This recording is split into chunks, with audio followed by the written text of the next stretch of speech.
Avant de commencer cette vidéo, je tiens à vous informer qu'elle est à titre informatif et non pas pour objectif de créer de la dizaine ni de la haine au sein de la communauté africaine.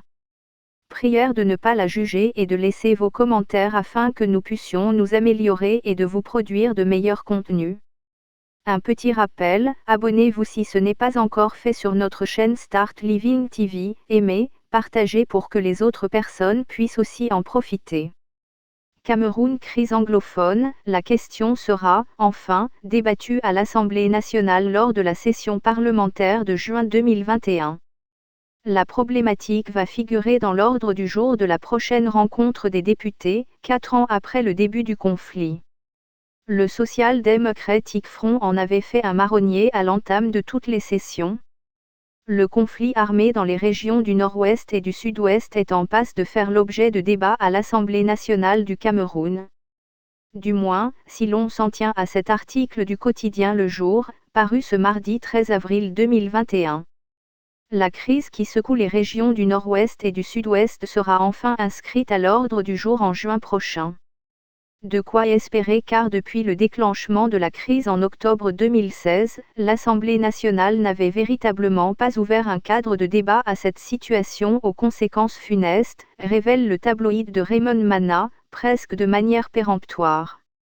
Le député et premier vice-président du Social Democratic Front, SDF, Joshua Ozi, acquiesce quasiment à l'affirmative cette nouvelle, qui a longtemps constitué une préoccupation pour son parti politique à l'entame de toutes les sessions parlementaires.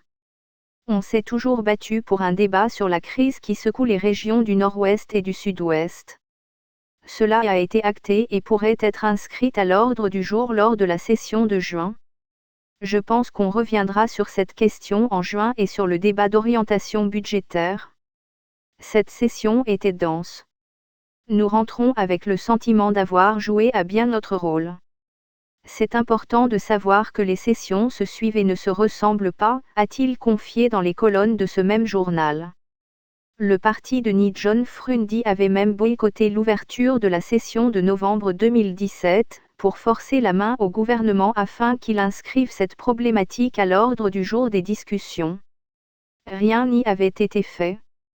L'ex-député SDF Joseph Wirba, l'un des premiers parlementaires à soulever cette problématique, alors que le conflit était encore à ses débuts, avait fini par démissionner de l'Assemblée, de guerre lasse.